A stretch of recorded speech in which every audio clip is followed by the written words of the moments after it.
So, you all clicked on the thumbnail. You know exactly what we're doing here.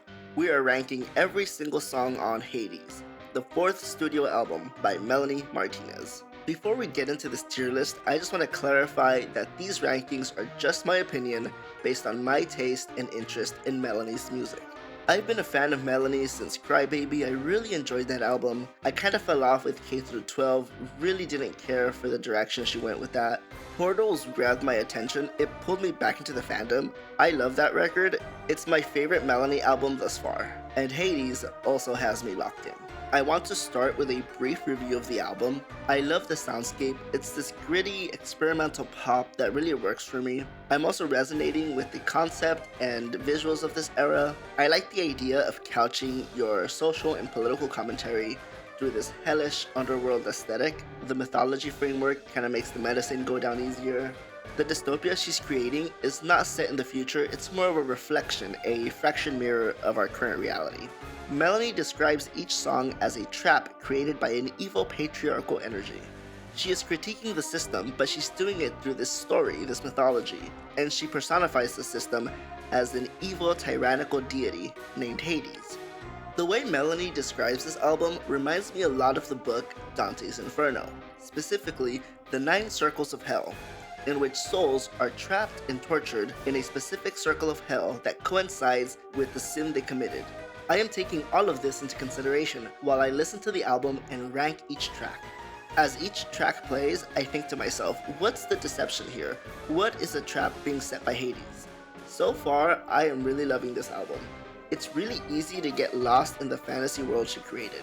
And when I listen to a Melanie Marttinez album, that's what I want, a sonic world I can mentally participate in. Here is the tier list I'm using. Let's quickly go through each ranking. S tier is called Melanie's Hits List. These songs are as good or better than her best songs in previous album cycles. Cue the Lady Gaga meme. Incredible, amazing, show-stopping, spectacular, never the same, totally unique, completely not ever been done before, unafraid to reference or not reference, put it in a blender, shit on it, vomit on it, eat it, give birth to it. She says it best. These are the cream of the crop, the ben de la creme of Melanie's discography.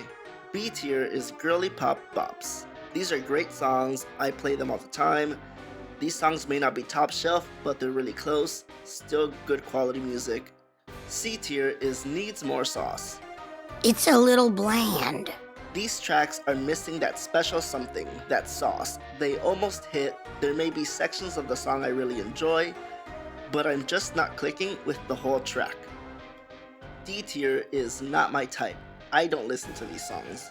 They may not be bad songs, they just aren't for me, or they're just really boring and I can't get through them. And finally, F tier is Stop It. Stop it. Get some help. These songs are bad. I think they're bad. Melanie can keep them.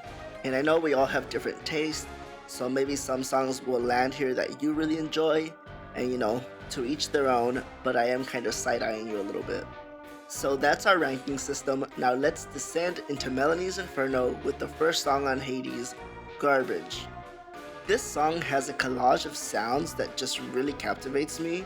The industrial sounds, the guns, the bombs, the harsh gritty textures, it really amplifies those dystopian themes.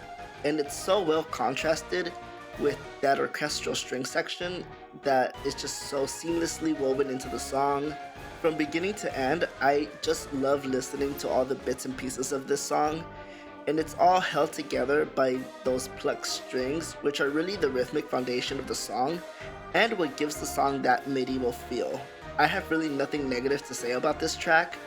It is, in my opinion, one of her best songs. It's top tier, it's going on Melanie's hits list.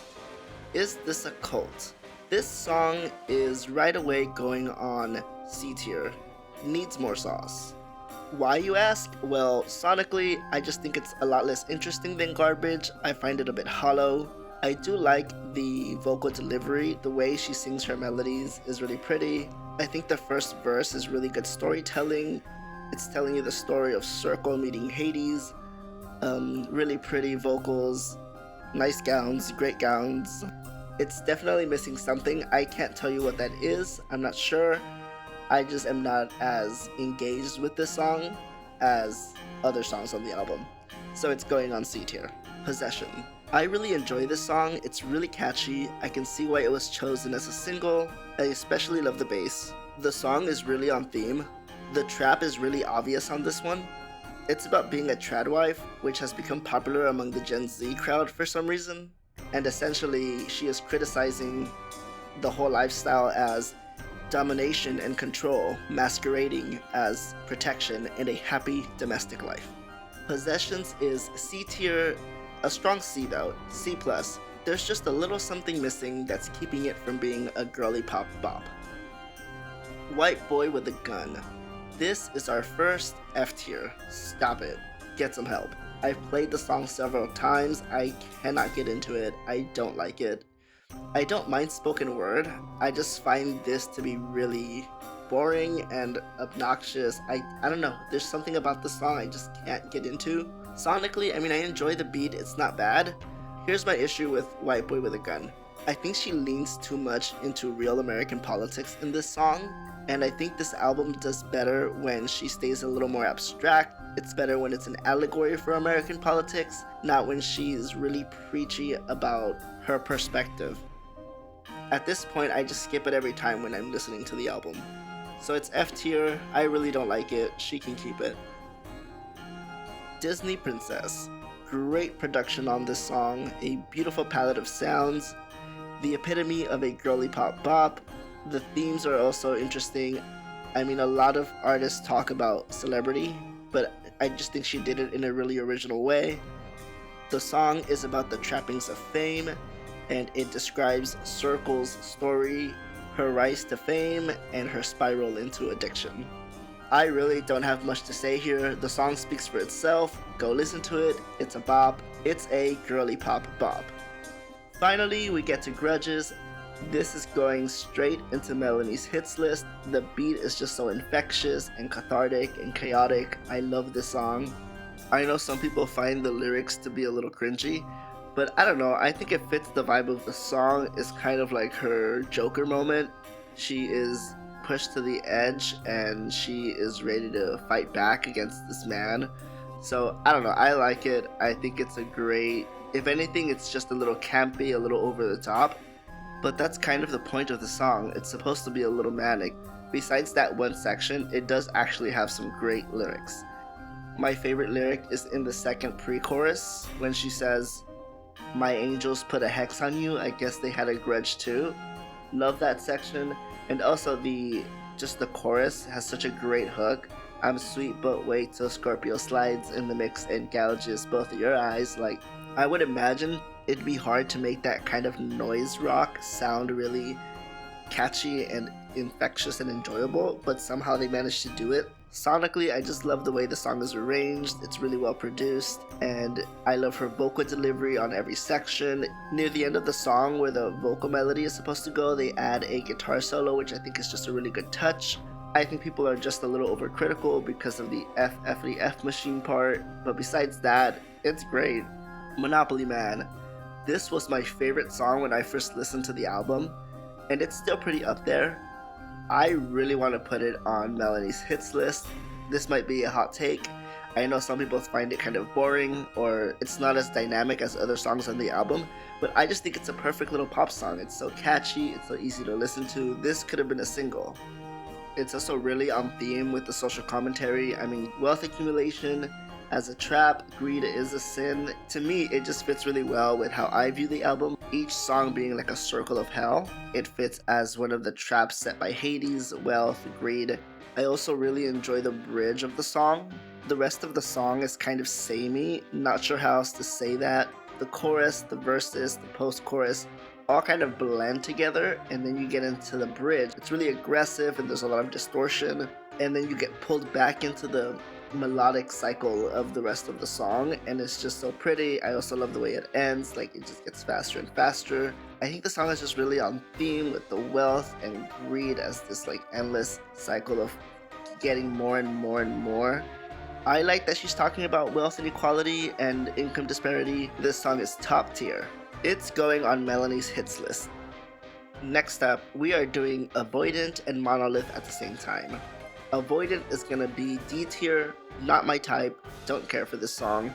And Monolith is going to be C tier, needs more sauce.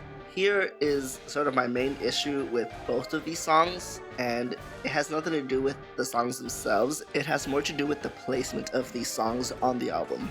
So I'm generally not a fan of ballads, especially ballads by Melanie Marttinez. I find them to be kind of dull, they go on too long, and there's not much said that I think is like substantive or interesting. Once I get to this part of the album, I am done. Like, I don't want to listen. I'm kind of bored.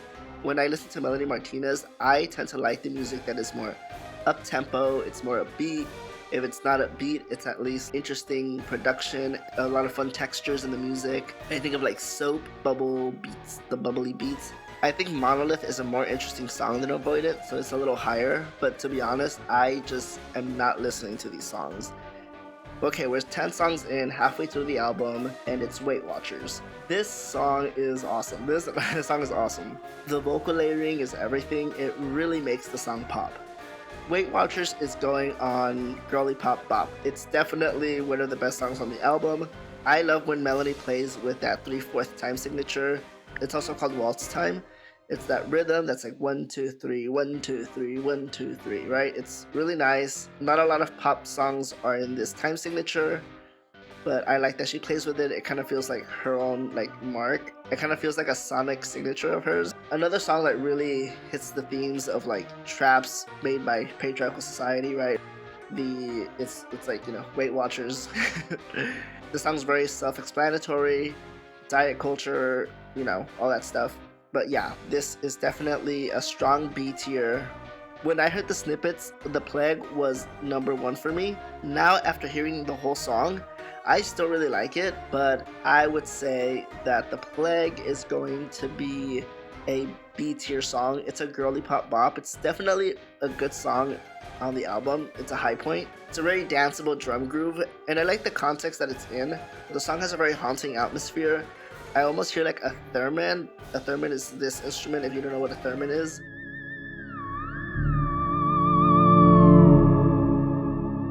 She's talking about COVID, but she's also connecting it to the plague of the last century.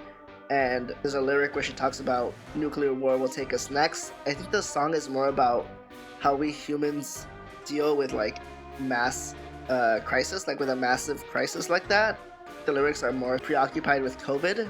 And I think the song would be better if it touched on COVID, but then leaned more into humans in mass crisis, like how do we act, what do we do? That would be a better version of Plague, lyrically. But the beat is sick, the beat goes hard, and I wish the song was longer. This is a strong B tier, a girly pop bop for sure. Batshit Intelligence. I really enjoy this song. I really enjoy the post-chorus. I feel like it brings the song together. It's this very dark, almost cheerleader chant rhythm, and I really like it. It has a lot of replay value. Like, I really enjoy just playing it in the background, but I don't think it's C tier. Like, I actually enjoy it. I like play it a lot. I don't have anything to say about it though. I want to put it in girly pop bop, but also I'm looking at the other songs on the girly pops, and I have a lot to say about all of them, and I really don't have much to say about this one, just that I enjoy it.